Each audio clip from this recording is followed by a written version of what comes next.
नमस्ते। हमारे इस खास बातचीत के कार्यक्रम में आप सबका स्वागत है। हेमंत अत्री सर हमारे साथ मौजूद हैं। सर आपका बहुत स्वागत।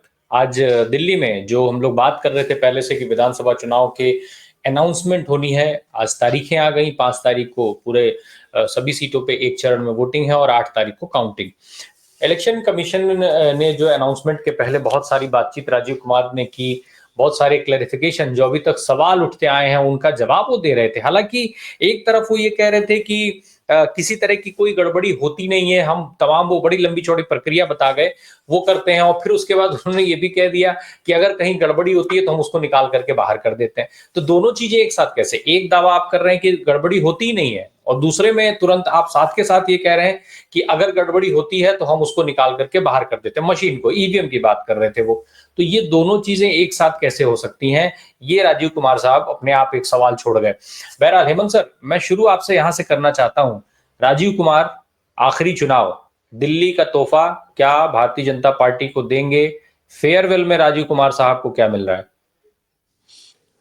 राय साहब, बड़ा गंभीर सवाल आपने शुरू में ही पूछ दिया। देखिए, चुनाव के आउटकम पर तो मैं और आप कोई टिप्पणी नहीं कर सकते अभी, क्योंकि चुनाव की प्रक्रिया तो आपको पता है कि उसमें तो 1,55,00,000 लोगों ने तय करना है। लेकिन एक बात मैं दावे के साथ कह सकता हूं, मैं इस देश के लोगों को बधाई देना चाहता हूं कि उनको देश के जो अब तक के सबसे खराब मुख्य चुनाव आयुक्त हैं उनसे उनको मुक्ति मिलने जा रही है अगले महीने। ये उनका आखिरी चुनाव होगा उनके कार्यकाल का, और उसके बाद कल उम्मीद ही कर सकते हैं कि कोई व्यक्ति ऐसा आएगा जो कम से कम इस लोकतंत्र को बचाने की कोई कोशिश करेगा। उनकी आपने बातचीत सुनी, मुझे बड़ी हैरानी हुई कि वो कितने गंभीर सवालों को किस लफाजी में लपेट करके जनता के सामने पेश कर रहे थे, इस तरीके से कि मानो वो देश को एक संदेश दे रहे हो, राष्ट्र के नाम एक संदेश दे रहे हो अपनी पवित्रता का। मैं केवल एक सवाल छोड़ रहा हूं पूरी जनता के सामने, पूरे दर्शक साथियों के सामने, और अपनी तरफ से उस पर कोई वैल्यू जजमेंट नहीं देना चाहता। केवल मेरा एक मूल सवाल ये है, उन्होंने बड़ा ज्ञान दे करके, बड़ा फैला करके पूरी बातें कही। मैंने जो नवायक बहुत लंबे समय तक कवर किया है, तो उन्होंने कहा कि साहब, शाम को, रात को 11:15 बजे हमने एक फिगर देना शुरू किया है, 11:15 बजे, और उसके बाद वो उस दिन, और 6:30 बजे देना तो संभव भी नहीं होता। तो 6 बजे तो देश में कोई मांग भी नहीं रहा, 6 बजे तक तो वोटिंग होती है। सवाल ये है, अगर आपको ध्यान हो लोकसभा चुनाव का जो अभी हुआ और जिसमें जो जो खेल हुए, मेरा आपसे एक साधारण सवाल है कि उस दिन उन चुनाव में जब फाइनल फिगर देने में चुनाव आयोग को 10-10 दिन, 12-12 दिन क्यों लगे? आपको याद है कुछ चरणों के चुनाव का फाइनल फिगर कितने दिन बाद आया? इसका जवाब है क्या? एक। दूसरा, इस वो पारदर्शिता, बार बार ट्रांसपेरेंसी ट्रांसपेरेंसी का वो कर रहे थे। शेरो शायरी तो घटिया फिर की उन्होंने, आज बहुत घटिया स्तर की। वो आदत से मजबूर है, उसमें कुछ कर नहीं सकते। That is his USP now. तो मेरा ये मानना, जो संवैधानिक पदों पर बैठे व्यक्ति होते हैं उनको थोड़ा सा कम बोलना चाहिए और टू दी पॉइंट बोलना चाहिए। लफाजी वगैरह पॉलिटिशियंस का काम है, वो करे, मेरा और आपका भी काम नहीं है। दूसरा, उन्होंने कहा कि सब ट्रांसपेरेंसी, हम सब कुछ दिखा देना चाहते हैं। ट्रांसपेरेंसी का ही तो सत्यानाश किया है इन्होंने, और किया क्या है?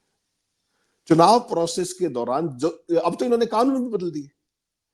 अब तक जो कानून 1952 से चले आ रहे थे, ऐसी क्या मजबूरियां होगी कि हम ये चीजें डिस्क्लोज नहीं करेंगे?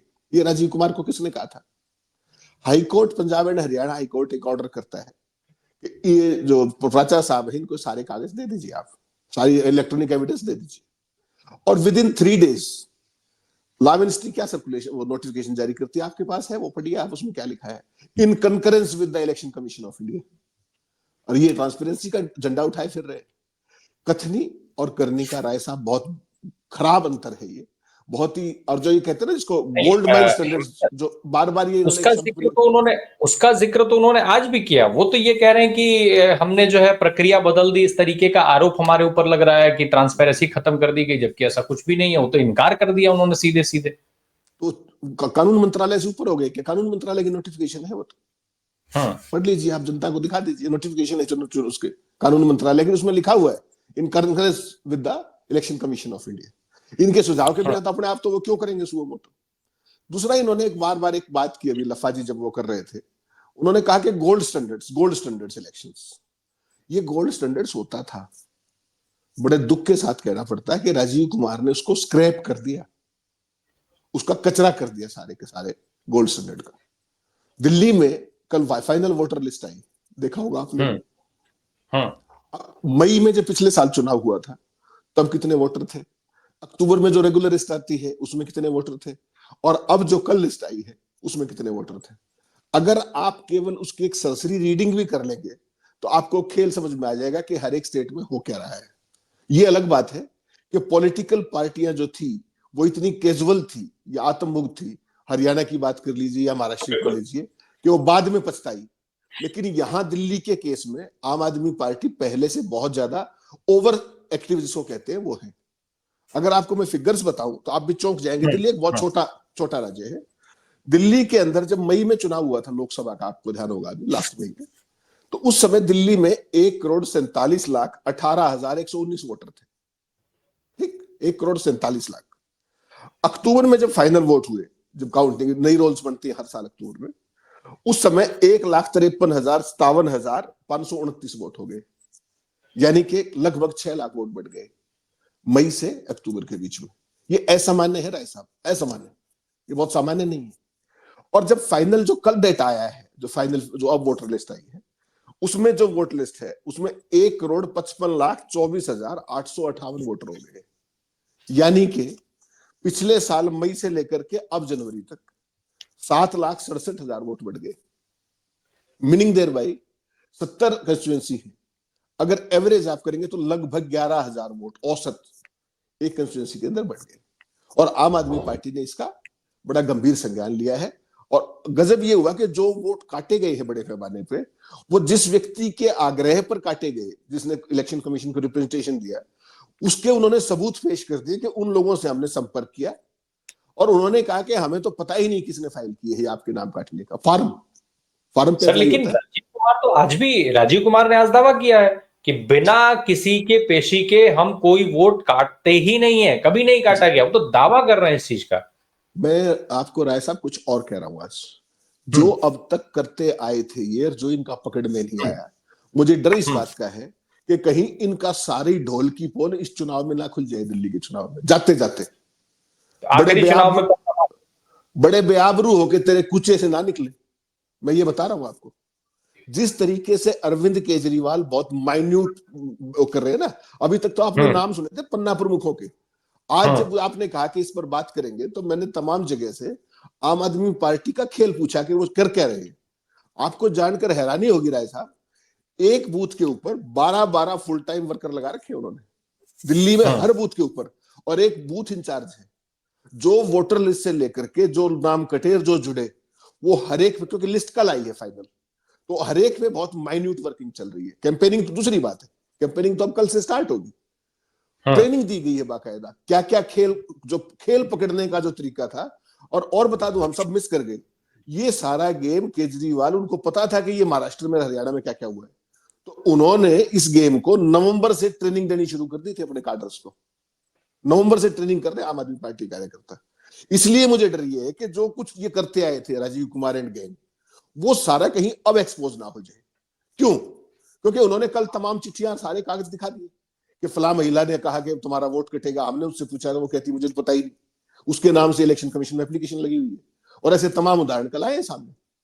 तो जो कुछ राजीव कुमार कहते आए हैं, करते ठीक उसके उल्टे आते हैं, उससे उल्टा करते हैं। वो क्या कह रहे हैं कि रात को हम 11 सवा 11 बजे एक फिगर देते हैं।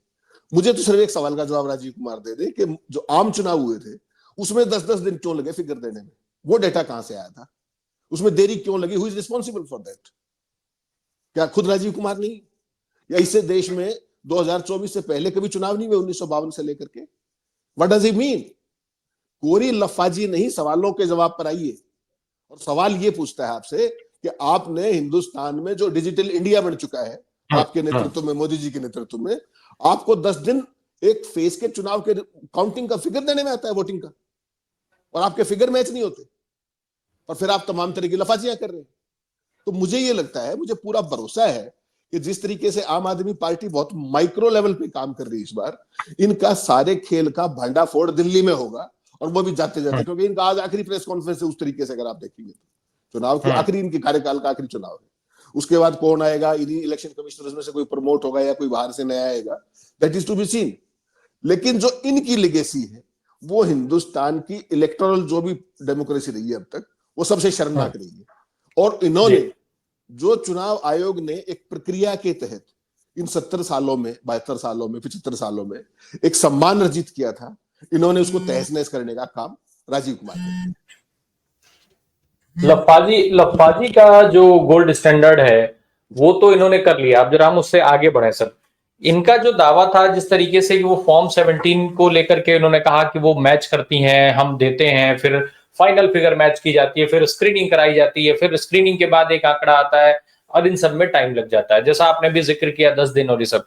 उनका जो दावा है वो बिल्कुल अभी तक जितने भी सवाल हैं उन सारे सवालों को झुठला देता है। ऐसे में वो बिल्कुल दावे के साथ कह रहे हैं कि इलेक्शन फ्री एंड फेयर है। वो ये कह रहे हैं कि ईवीएम पे कुछ हो नहीं सकता। सुप्रीम कोर्ट और हाई कोर्ट के जो जजमेंट्स हैं वो उनको अपने साथ उन्होंने शामिल भी कर लिया। सर समझना ये है कि आखिर खेल फिर होता कहाँ है जब वो तो सिरे से खारिज कर दे रहे हैं। दूसरी तरफ बिना खेल के ये चीजें संभव नहीं है जो सवाल लगातार उठाए जाते हैं। एक चीज और मैं समझना चाहूंगा आपसे, वो ये कह रहे हैं कि हर सवाल का जवाब देना हमारी जिम्मेदारी है। तो राजीव कुमार साहब, सवाल तो लोकसभा चुनाव के तुरंत बाद उठे थे, जवाब आज क्यों दे रहे थे? जवाब की तैयारी कर रहे थे या फिर इंतजार कर रहे थे इस मौके का कि जब हम चुनाव अनाउंस करेंगे तभी जवाब देंगे? या फिर जैसा कहा जाता है कि वो मोदी जी के लिए काम करते हैं, उनके इशारे पर काम करते हैं, तो जवाब वहां से आया नहीं था, इंतजार हो रहा था उसी जवाब के आने का?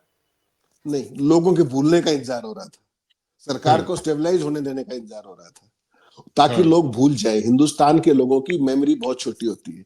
आज मैंने आपके साथ कोई धोखा किया है, आज जितना गुस्सा आपके अंदर है वो 4 महीने बाद नहीं रहेगा। तो आप उस 4 महीने का इंतजार करते हैं कि 4 महीने बाद जवाब देंगे। कैसे जवाब दिए वो आपने देख लिया। जो बातें उन्होंने कही आज, किसी एक पे भी खड़े उतरते हैं वो?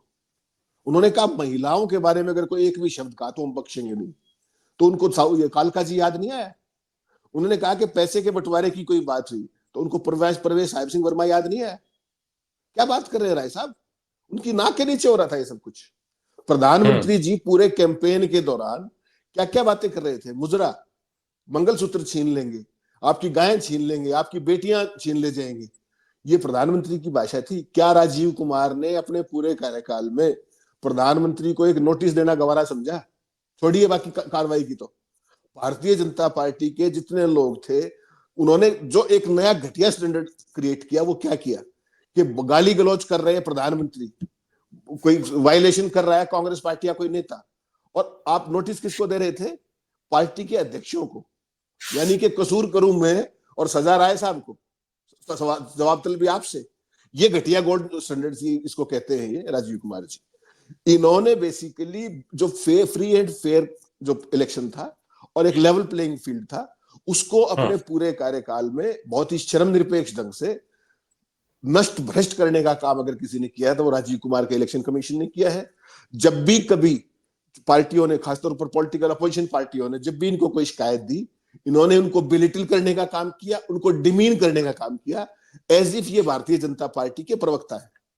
वो जो भाषा इन्होंने प्रयोग किया, आपको ध्यान हो कांग्रेस पार्टी को जो चिट्ठी लिखी थी, वो किसी भी संवैधानिक संस्था के कामकाज पर एक धब्बा है।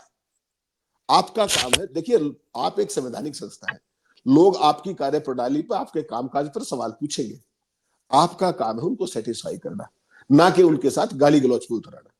इन्होंने जो शब्द प्रयोग किए उस भाषा, उसके जो कांग्रेस पार्टी को चिट्ठियां लिखी तमाम उसको। दूसरा, चुनाव आयोग का काम क्या है साहब? आपको ध्यान है लोकसभा चुनाव से पहले 28 पॉलिटिकल पार्टियां इंडिया अलायंस की कितने महीने तक इंतजार करती रही? इनके पास समय नहीं था क्या? या इनकी प्रायोरिटीज कहीं और से तय होती? या वो जैसे सतपाल मलिक कहते थे कि मेरी राष्ट्रपति से मुलाकात थी, रास्ते में कैंसिल करवा दी गई प्रधानमंत्री कार्यालय में, याद है ना आपको? तो इनके हम अपॉइंटमेंट क्या पीएमओ तय करता है क्या? इन्होंने ऐसा कोई कानून, ऐसी कोई मर्यादा, ऐसी कोई नैतिकता छोड़ी नहीं चुनाव के संचालन में जिसको इन्होंने नष्ट भ्रष्ट ना किया हो। और मैं तो उनको चैलेंज करता हूं कि वो हमें ऑनलाइन इंटरव्यू हमारे साथ करें और हम पूछते हैं सवाल उनसे। बहुत सारे, देखिए मीडिया में भी तमाम तरह के लोग हैं जिनको कामकाज का नहीं पता। चुनाव आयोग, चुनाव की प्रक्रिया बहुत बारीक प्रक्रिया है, उसको पढ़ना पड़ता है, समझना पड़ता है। लेकिन जिन तरीके से सवालों को हवा में उड़ा रहे हैं, 11 बजे हमने फिगर दे दिया, फिर 10 दिन क्यों नहीं आया था फिगर? फाइनल फिगर 10 दिन के बाद क्यों अपडेट हुआ? 10 दिन के बीच में वोटिंग हो रही थी क्या? कितनी शर्मनिरपेक्षता है उनके अंदर, और बहुत ही निर्लजता के साथ ये सब काम करते हैं। जो भी चीजें, देखिए पॉलिटिकल पार्टी देश की मुख्य 28, उनके नेताओं को आप मिलने का समय नहीं देते, उनके सवालों के जवाब नहीं देते, और जब बोलते हैं आवाज, चुनाव कब हुआ था और आज वो जनता के सामने आए हैं। तो ये इनका कहीं ना कहीं, जो वो कह, एक चुनाव आयुक्त गए थे ना इस्तीफा देके, आपको ध्यान होगा, उनका आज तक नहीं पता वो क्यों गए थे। वो कारण यही था, वो इनकी कार्यशैली से 100% असहमत थे। The kind of manipulation he does, इनके चुनाव कार्यक्रम कहां से तय हो जाते हैं, प्रायोरिटीज कहां की तय हो जाती है। आपको महाराष्ट्र का चुनाव ध्यान है, परसों कार्यकाल खत्म होना है विधानसभा का और आज वोटिंग हो रही थी, ध्यान है ना आपको। और दिल्ली में फटाक से आपने 5 फरवरी को पोलिंग करा दी, भाभी क्यों नहीं कराया अभी इसको। तो ऐसे तमाम अनुत्तरित सवाल है। नहीं, एक और चीज है हेमंत सर, पहले तो ये कि जो स्टैंडर्ड टाइम होता था, ये देखा जाता था कि भाई करीब 45 दिन के आसपास का समय दिया जाता था अधिसूचना और ये सब सारी चीजें। आज एकदम से 28 दिन के भीतर चुनाव कराने की जरूरत पड़ जा रही है, ये सारी चीजें। और एक और बात, आपने आखिरी चुनाव का जिक्र हम लोग अभी कर रहे थे, साथ में भाषा का भी जिक्र आया। राजीव कुमार ने नोटिस तो नहीं दिया, लेकिन एटलीस्ट जाते जाते अपने प्रेस कॉन्फ्रेंस में आज वो भाषा को लेकर के बड़े शक्ति से वो टिप्पणी करते हुए देखे गए। क्या माना जाए कि जाते जाते राजीव कुमार जो है वो मोदी जी को नैतिकता का पाठ पढ़ा गए, नैतिकता का संदेश एटलीस्ट उन्होंने दे दिया है कि भाई कुछ तो मर्यादा रखो देश में। नहीं, ये जो भाषणबाजी जो वो कर रहे थे, ये सामान्य बातचीत का हिस्सा है। ये हर एक मुख्य चुनाव आयुक्त, आज तक जितनी प्रेस कॉन्फ्रेंस हुई है वो सारी उठा लीजिए। इस तरह की बातें, इस तरह का ज्ञान, इस तरीके के जो गुरु मंत्र है वो हर एक चुनाव में दिए जाते हैं कि आप ये ना करें, ये ना करें, काला धन ना करें, प्रलोभन ना दे, लेवल प्लेइंग फील्ड रखें, भाषा संयमित रखें। Nothing great about it, these are general, जिसको कहते हैं जनरल इंस्ट्रक्शंस। ये उसी को, प्रधानमंत्री को तो ये क्या ही ज्ञान देंगे जब सवाल जवाब तलबी भी नहीं कर सकते ऐसे ऐसे बयानों पर। जो चुनाव आयोग प्रधानमंत्री शहीदों के नाम पर वोट मांग रहा है और उसको नोटिस ना दे पाए, तो उस चुनाव आयोग का तो क्या ही कहेंगे आप। लेकिन आपने जो महत्वपूर्ण सवाल उठाया है कि बेसिकली जो ओवरऑल इनका जो कामकाज रहा, जो बेसिकली देखिए है क्या कि जो इन्होंने आज दिल्ली का चुनाव कार्यक्रम घोषित किया है ना, इसमें हर एक चीज का एक टाइम स्टिपुलेटेड है कि जैसे आपको नॉमिनेशन फाइल करना है, मान लीजिए राय साहब को नॉमिनेशन फाइल करना है, आज से जब नोटिफिकेशन होती है उसके लिए 7 क्लियर दिन का टाइम चाहिए, वो स्टैंडर्ड है। फिर जो उसकी स्क्रूटनी करते हैं उसके लिए आपको 1 दिन का क्लियर टाइम चाहिए। ऐसे ही नॉमिनेशन विड्रॉ करने के लिए आपको 1 दिन का क्लियर टाइम चाहिए। और जो आपकी कैंपेनिंग है जिसमें आप प्रचार करेंगे ऑफिशियली, जब ये सारा प्रोसेस हो जाएगा उसके लिए आपको 14 क्लियर डेज का टाइम चाहिए। तो ये तो बेयर मिनिमम है, इससे को तो नीचे कर नहीं सकते। इसके अलावा आप सारी चीज कर सकते हैं। तो उन्होंने अपना जो भी उनका अधिकार था वो बिल्कुल जायज बात है कि जो उसमें कम नहीं किया उन्होंने, कुछ भी जो है उस कर भी नहीं सकते, उनकी पावर में भी नहीं है। जो चुनाव कानून में लिखा हुआ है उसके हिसाब से वो किया गया है। अब इनसे कोई ये पूछे कि हरियाणा और महाराष्ट्र के चुनाव अलग क्यों कराए गए थे, हिमाचल प्रदेश और गुजरात के चुनाव इन्होंने ही कराए ना अलग, और ये 1 नेशन 1 इलेक्शन वाले राजीव कुमार है। तो ये प्रधानमंत्री से क्या सवाल पूछेंगे, he is a part of that bandwagon actually. तो बेसिकली क्या है कि किसी भी बात को एक होता है हवा में उड़ाना, एक उसका है लॉजिकल आंसर देना। मैं तो हैरान था जब ये प्रेस कॉन्फ्रेंस अब चल रही थी, जब आपने मुझे कहा कि अब शुरू करते हैं, उस प्रेस कॉन्फ्रेंस में जिस तरह के सवाल थे, बड़े सही सवाल, एज इफ के वो जो साथी बैठे हुए, माफ करें मुझे, जैसे उनको चुनाव प्रक्रिया की समझ ही ना हो। बहुत ही कैजुअल से सवाल, बहुत ही जैसे ही, कोई मतलब नहीं है उसका। आप सीधे पूरी प्रेस कॉन्फ्रेंस में आप 10 सवाल पूछिए, सटीक सवाल पूछिए। अच्छा, पता उनको भी है कि कौन से सवाल आएंगे, लेकिन वही है कि पहले इशारा वो सवाल पूछेंगे, वो एक नया गोल्ड स्टैंडर्ड वो भी है। तो कुल मिलाकर के ये सारी चीजें हैं।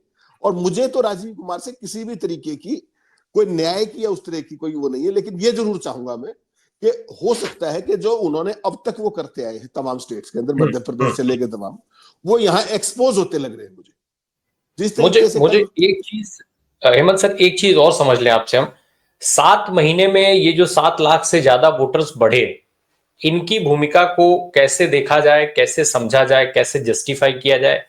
क्या ये सारा खेल जो चुनाव में होने जा रहा है, या जो हरियाणा में हुआ, जो महाराष्ट्र में हुआ, सेम उसी के पैटर्न पे और वही फॉर्मूला यहां पर अप्लाई किया गया है? और ये जो नंबर्स है जिसका हम जिक्र कर रहे हैं, यही नंबर पूरे वोट का जो है वो दिशा तय करेंगे, जीत तय करेंगे कि ये जीत किसकी है, किसकी होने जा रही है। राय साहब, दर्शक साथियों के लिए, आपके लिए एक बहुत छोटा सा फिगर सामने रखता हूं, आपको सब अपना आप खेल समझ में आ जाएगा, सारा खेल समझ में आ जाएगा 2 फिगर से। अभी आपको ये लग रहा होगा कि यार एक कंस्टिट्यूंसी में 11,000 वोट तो बढ़ ही सकते हैं, लेकिन दिल्ली एक बहुत छोटा शहर है, मतलब एक शहर है जिसको आपने काल्पनिक विधानसभा का दर्जा दे रखा है, जिसके पास ना कोई पावर है ना कुछ लेना देना है, बस कहने को एक सरकार। उससे तो बेहतर नगर निगम को भी पावर्स होती है कहने को। एक कंस्टिट्यूंसी में वहां पर जो एवरेज वोटर है वो 1,10,000 से लेकर के एक आध कंस्टिट्यूंसी में 3 लाख तक भी, एक दो कंस्टिट्यूंसी ऐसी भी, लेकिन ऑन एन एवरेज 1 लाख से के आसपास। एक कंस्टिट्यूंसी ऐसी है जिसमें 78,000 वोट है, और ऑन एन एवरेज लगभग 11,000 वोट बढ़ने का मतलब समझते हैं आप? इसको और हल्का करिए, छोड़ दीजिए इसको। आपको 2000 मई 2024 के लोकसभा चुनाव का परिणाम याद होगा, अभी याद हुआ। आपको पता है भारतीय जनता पार्टी को कितने वोट मिले थे? 48,44,000 वोट मिले, और वो 7 सीटें जीत गए। खेल को समझिएगा, 48,44,000 बीजेपी को, और 7 पार्लियामेंट की सीट जीत गए। अब इसको थोड़ा सा उल्टा कीजिए, 2020 का जो विधानसभा का चुनाव था, वहां पर केजरीवाल की पार्टी को केवल 49,74,000 वोट मिले थे, और वो 70 में से 62 सीट जीत गए थे। कितना नैरो मार्जिन है। आप 7 में से 7 जीत जाते हैं 48.44 में, और वो 70 में से 62 जीत जाते हैं 49.74 लाख में। ये है वो खेल। और यहां पर जब आप मैं आपकी वोट कटवाता हूं, जो आपके समर्थक हैं, अपनी जुड़वाता हूं, तो वैसे नहीं जुड़वाता हूं। इनके पास हर कंस्टिट्यूंसी के बूथ वाइज डेटा एग्जैक्ट है पिछले 4-4, 5-5 इलेक्शंस का, कि वहां के वोटिंग पैटर्न्स क्या है, हार जीत का डिफरेंस क्या था, उसकी सारी फिर ये एआई के थ्रू डेटा मैनेजमेंट और data manipulation is a science. 10,000 11,000 vote आप बढ़ाने का मतलब समझिए। जिस कंस्टिट्यूंसी में वोटर 78,000 है, वहां तो आपने 11,000 का मतलब कितनी वोट होगी, बता दीजिए आप। तो ये वैसे नहीं है, और ये हर स्टेट में है। यहां चूंकि आम आदमी पार्टी को पता है, उन्होंने हरियाणा और महाराष्ट्र से सबक सीख लिया, तो पहले ही इस पर हाइपर एक्टिव हो गए। और यही कारण है कि कल आपने देखा, जैसे ही लिस्टें आई, तमाम नेताओं ने प्रेस कॉन्फ्रेंस कर डाली कि देखिए ये सारी डेटा है। और मुझे लगता है कि जाने से पहले ये कहीं उनके गले की फांस ना बन जाए राजीव कुमार के, क्योंकि अभी उन्होंने काम कल शुरू किया लिस्ट आने के बाद। अभी तो ड्राफ्ट लिस्ट आई है सामने, और हर एक पार्टी के पास गई है वो, तो वो इसका जो पोस्टमार्टम करेंगे। अब चुनाव प्रचार तो देखिए, आज से चुनाव प्रचार तो एक तरीके से औपचारिकता, आचार संहिता लगी, सारी बात होगी, लेकिन असली खेल तो अब शुरू होगा ना। जो हरियाणा के जो नेता थे वो आत्ममुग्ध थे कि हमारी तो सरकार आ रही है। ऐसे ही महाराष्ट्र में जो आपकी महाविकास आघाड़ी थी, वो मान के ही चल रहे थे कि हम जीत गए, तो वो बड़े कैजुअल थे। लेकिन केजरीवाल एक तो आईआईटी के पढ़े हुए, एक उनके पास ग्रास रूट पे स्ट्रक्चर है। तो इनका जो पन्ना प्रमुख है, एक पन्ना प्रमुख के पास 60 नाम है, एक बूथ के ऊपर कितने पन्ना प्रमुख है? On an average 12, 15, 16। तो केजरीवाल ने भी उसका मुकाबला करने के लिए फुल टाइम वर्कर लगा रखे हैं, 12 वर्कर एक बूथ के ऊपर, और एक उनका इंचार्ज। और वो बहुत माइक्रो कैंपेनिंग कर रहे हैं वहां पे। आप देखिए, ऑफिशियली तो आज शुरू होगा। मुझे जो जानकारी मिली, जब आपने कहा कि इस पे बात करेंगे, 2 ग्रुप बना रखे हैं उन्होंने। एक बना रखा है रेवड़ी पे चर्चा, क्योंकि बार बार मोदी रेवड़ी की बात करते थे, और वो रेवड़ी पे चर्चा वो कौन से ग्रुप करते हैं आप सोचिए? वो जो इनका लाभार्थी वर्ग है, फ्री बिजली वाला, फ्री पानी वाला, वो केवल उनके साथ इंटरेक्शन करता है, और उनसे अपनी सारी अचीवमेंट्स बताते हुए ये भी कहते हैं कि अगर बीजेपी की सरकार आई तो आपकी ये सारी चीजें हट जाएंगी, खत्म हो जाएंगी, चाहे फ्री बस है महिलाओं के लिए या कुछ भी। और वो जब जाते हैं दूसरे वर्गों के दौरान, जो वेल टू डू, जैसे साउथ दिल्ली के एरियाज और है, वहां वो इन बातों की चर्चा नहीं करते। वहां वो क्या चर्चा करते हैं? देखिए, बीजेपी के पास कोई फेस नहीं है, केजरीवाल विजनरी लीडर है, केजरीवाल आईआईटी ग्रेजुएट है। तो उनका कैंपेन करने का तरीका भाजपा से कहीं ज्यादा बारीक और माइक्रो मैनेजमेंट का है। इसलिए वो डरे हुए हैं कि ये जो डेटा मैनिपुलेशन किया जा रहा है, वोट काट कर नए वोट जोड़ने से, इसमें उनको जैसे हरियाणा में निपटाया या महाराष्ट्र में निपटाया, ऐसे ना निपटा दे। और मुझे लगता है केजरीवाल चूंकि जेल भी जा चुके, अब उनके पास कोई भय तो रहा नहीं, और दिल्ली उनके लिए सर्वाइवल का सवाल है। अगर वो दिल्ली हारे तो ये मान के चलिए केजरीवाल का निपटारा कर दिया जाएगा। और दिल्ली, वो केजरीवाल एक और भी जानते हैं कि नई दिल्ली सीट से उनको हराने के लिए भी सब कुछ किया जाएगा, सब कुछ। और वो आप देख ही रहे हो, 2 पूर्व मुख्यमंत्रियों के बेटे लड़ रहे हैं वहां पर। जिस तरीके का बीजेपी कैंपेन करेगी केजरीवाल के खिलाफ, तो उन्होंने इसको पहले से ही काउंटर करने की एक मुहिम चला रखी है। वो फंसते कहां है?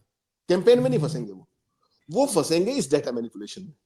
इसलिए जब कल लिस्ट आई, आपने देखा तत्काल जिस तरीके से उन्होंने रिएक्ट किया है, वो इस देश के बाकी दलों के लिए एक सबक है कि कैसे आप क्या समझ रहे हैं कि आज का चुनाव कार्यक्रम घोषणा का कोई कार्यक्रम था नहीं था। आज ये क्यों किया गया आनंद फानंद में? ये इसीलिए किया गया कि इनको कहीं अगर 5-4 दिन और दे दिए तो ये सारे खेल का भंडाफोड़ ना कर दे, असली खेल छुपाने के लिए, असली खेल छुपाने के लिए। जब आपने आज कैंपेन घोषित किया, चुनाव का कार्यक्रम किस लिए किया कि जैसे ही कार्यक्रम घोषित होता है फिर आपको सांस लेने की फुर्सत नहीं रहेगी, कैंडिडेट का नॉमिनेशन है, ये है वो, दुनिया भर की चीजें, इसलिए तुरंत कर दो ताकि ये उसकी बजाय अपने काम पे लग जाए। नहीं तो ये कैंपेन जो आज चुनाव कार्यक्रम था ये अगले हफ्ते भी घोषित हो सकता था, टाइम था। तो ये सारे का सारा एक डैमेज कंट्रोल और एक ये प्रीएम्प्टिव स्ट्राइक है चुनाव आयोग का। वरना तो आपने महाराष्ट्र में देखा ही था कि टर्म खत्म होने से 2 दिन पहले कैंपेन खत्म, सारा चीजें खत्म हुई। तो ये एक खास तरह की स्ट्रेटेजी के तहत Rajiv Kumar is a part of the government और जो सरकार से इशारा आता है उसकी 100% अनुपालना करके वो अब तक देते आए हैं। और चुनाव आयोग की स्वायत्ता उन्होंने कंप्लीटली जो भी पावर्स है केंद्र में बैठी उनके हाथों में सौंप दी है और चुनाव आयोग के पास उन्होंने कुछ बचा नहीं है, कुछ सौंपा नहीं, सब गिरवी रख दिया। बिल्कुल। सर ये एक लाइन में बस समझना चाहता हूं, आपने अभी जिक्र कर दिया राजीव कुमार का, चूंकि फरवरी में ही उनका कार्यकाल खत्म हो रहा है तो अपने कार्यकाल में ही चुनाव कंप्लीट करा लेना चाहते थे, इस वजह से भी डेट्स की अनाउंस जल्दी कर दी गई, आनंद फानंद में करना। जब एक बार जो देखिए जी पोलिंग तक का खेल होता है उसके बाद तो काउंटिंग रहती है रूटीन में, नथिंग ग्रेट अबाउट इट। तो पोलिंग तक का मामला तो वैसे भी उनके टाइम में हो ही जाना था, वो कोई चीज नहीं है। ये जो आम आदमी पार्टी ने कल जिस तरीके से ऑफेंसिव पोस्चर लिया, मुख्यमंत्री से लेकर के सारे नेता आ गए, उन्होंने बताया कि इतनी वोट काट दी, इतनी नई जोड़ दी, ये कौन लोग हैं, वोट कटवाने वाले कौन, उस पे पूरा चुनाव आयोग और बीजेपी का इकोसिस्टम बैकफुट पे आ गया इमीडिएटली। वरना तो आप ये देखिए ना कि अभी तो प्रधानमंत्री को पता नहीं, आपको 1-2 चक्कर और लगाते दिल्ली में, फुल मस्ती में सारा कैंपेनिंग करते और उसके बाद करते, तो वो नहीं। क्यों? क्योंकि इनको ये डर था कहीं ना कहीं कि आम आदमी पार्टी इनका जो स्टैंडर्ड ऑपरेटिंग प्रोसीजर चला रहा है वोट काटने का और जोड़ने का, कहीं उसको एक्सपोज ना कर दे। इस वह में इन्होंने तत्काल प्रभाव से इसको घोषित कर दिया चुनाव कार्यक्रम। अब ये जो डर है, आखिरी चुनाव का डर, आखिरी उपहार का डर, अपने फेयरवेल का जुगाड़, क्या कुछ कहा जाए, देखा जाता है कि क्या कैसे निकलता है इसका जो फाइनल, जो आखिरी पिक्चर बनेगी, जो आखिरी तस्वीर बनेगी 8 तारीख को, और जो आंकड़े वहां से निकल करके आएंगे तब ये सारे सवाल खुद ब खुद पुष्ट होंगे जिस पर आज हम बात कर रहे थे। बहुत बहुत धन्यवाद हेमंत सर इन सवालों के जवाब देने के लिए। Thank you so much.